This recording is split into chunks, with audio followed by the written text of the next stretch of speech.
Hello guys, welcome back to our channel Pooja Gantala YouTube channel. So నేనైతే ఈరోజు first time కాకరకాయ soup చేస్తున్నాను.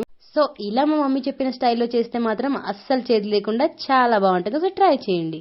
So ముందుగా అయితే నేను నైటే కాకరకాయల ముక్కలన్నీ ఇలా చిన్న చిన్నగా కట్ చేసుకుని సాల్ట్ అండ్ కొద్దిగా పసుపు కూడా యాడ్ చేసి అలాగే వదిలేసాను నైట్ అంతా.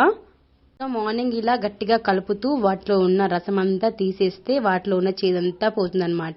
కర్రీ చేసుకున్నప్పుడు చేదు అస్సలు ఉండదన్నమాట. ఇలా చేతితో ప్రెస్ చేస్తూ తీసి వేరే ప్లేట్ లో వేసేసుకోవాలి. చూడండి, ఇంత రసం అయితే వచ్చేసింది, అంతా చేదన్నమాట. సో చేదంతా వెళ్ళిపోతుంది. మనం ఇలా పిండుకొని తీసుకున్నదంతా బాగుంటుంది అనమాట, చేదు ఉండదు ఇంకా కాకరకాయ అనేది. సో ఇలా తప్పకుండా ట్రై చేయండి. ఇలా చేస్తే మాత్రం అస్సలు చేదు ఉండదు, మనం ఫ్రై చేసుకున్నా సూప్ చేసుకున్నా కూడా.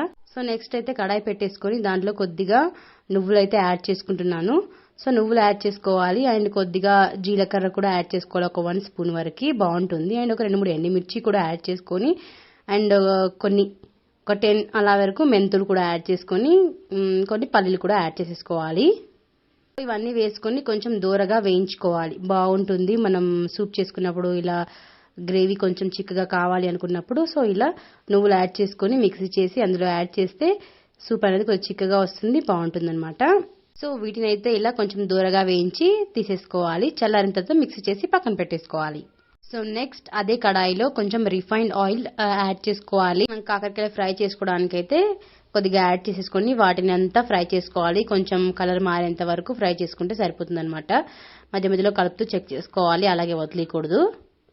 సో ఇలా మాక్సిమం 5 to 10 minutes వరకు కంపల్సరీగా చేసుకోవాలి. ఇలా కొంచెం కలర్ మారేంత వరకు చేసుకోవాలి. కొంచెం ఫ్రై అయితే మాత్రం అసలు చేదు ఉండదు అనమాట కాకరకాయ అనేది. సో అందుకోసమే కొంచెం ఫ్రై చేసుకోవడం. సో ఇలా కలర్ మారేంత వరకు ఫ్రై చేసుకొని తీసి పక్కన పెట్టేసుకోవాలి. సో నెక్స్ట్ మళ్ళీ కడాయిలో కొద్దిగా పోపు వేసుకోవడానికి ఆయిల్ వేసేసుకొని దాంట్లో ఆవాలు అండ్ కొంచెం జీలకర్ర కూడా యాడ్ చేసుకొని ఒక పెద్ద సైజు ఉల్లిపాయ తీసేసుకొని చిన్న చిన్నగా కట్ చేసుకుని యాడ్ చేసుకుంటున్నాను నేనైతే. అండ్ ఒక 1 మిర్చి కూడా యాడ్ చేసుకోవాలి. సో ఆనియన్ అయితే రెడ్ అండ్ బ్రౌన్ కలర్ వచ్చేంత వరకు మంచిగా వేగించుకోవాలండి. అండ్ అలాగే ఒక 2 ఎండుమిర్చి కూడా యాడ్ చేస్తున్నాను, కలర్ఫుల్గా కనిపిస్తుందని చెప్పేసి. అండ్ ఆనియన్స్ అయితే వేగిపోయిన తర్వాత కొంచెం అల్లం వెల్లుల్లి పేస్ట్ కూడా యాడ్ చేసుకొని కొంచెం పసుపు కూడా యాడ్ చేసుకోవాలి. సో అల్లం అయితే పచ్చివాసన పోయేంత వరకు మంచిగా వేగిన తర్వాత సో మీలో ఎంతమందికి కాకరకాయ సూప్ చేయడం వచ్చు, సూపర్ టేస్టీగా చేదు లేకుండా చేస్తారో ఒకసారి కామెంట్ చేయండి. నేనైతే ఫస్ట్ టైం చేశాను, చాలా బాగా వచ్చింది, కొంచెం కూడా చేదు లేదు. సో ఇలా మీరు కూడా ట్రై చేయండి కంపల్సరీగా. సో నెక్స్ట్ అయితే ఒక 2 టమాటోస్ అయితే చిన్న చిన్నగా కట్ చేసుకొని యాడ్ చేసుకుంటున్నాను. సో టమాటో యాడ్ చేసిన తర్వాత కొద్దిగా సాల్ట్ కూడా యాడ్ చేసేసి అలాగే మూత పెట్టేసుకోవాలి. టమాటో తొందరగా మగ్గిపోతుంది అనమాట సాల్ట్ వేయడం వల్ల. సో టమాటో అయితే పూర్తిగా మగ్గిపోయిన తర్వాత 2 స్పూన్స్ ఆఫ్ కారం అయితే యాడ్ చేసుకుంటున్నాను. సో మీ రుచికి సరిపడా మీరు యాడ్ చేసుకోవచ్చు. సో నెక్స్ట్ అయితే నేను మిక్సీ పట్టి పెట్టేసుకున్నాను కదా నువ్వుల పొడి, అది కూడా యాడ్ చేసుకుంటున్నాను. సో వేసుకొని ఒకసారి బాగా మిక్స్ చేసేసుకోవాలి. సో మొత్తం ఒకసారి ఓవరాల్గా మిక్స్ అయిపోయిన తర్వాత దీంట్లో మసాలా అయితే యాడ్ చేస్తున్నాను. ఇప్పుడు నేను కొంచెం ధనియా పౌడర్ అండ్ కొంచెం గరం మసాలా పౌడర్ కూడా యాడ్ చేస్తున్నాను.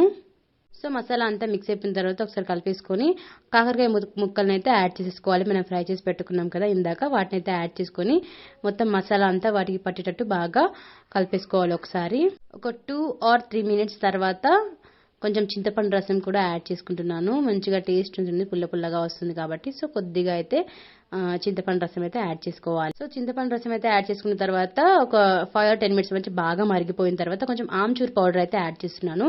చాలా బాగుంటుంది లాస్ట్ లో ఆమ్చూర్ పౌడర్ యాడ్ చేసుకుంటే. సో రోటీలోకి కానీ రైస్ లోకి కానీ చాలా బాగుంటుంది, వేడి వేడి రైస్ లోకి. సో ఒకసారి మీరు కూడా ట్రై చేసి ఎలా ఉందో కామెంట్ చేసేయండి తప్పకుండా. అసలు మర్చిపోతూ కొత్తగా చూసే వాళ్ళ ఛానల్ ని సబ్స్క్రైబ్ చేసుకోవడం అసలు మర్చిపోద్దు. బాయ్.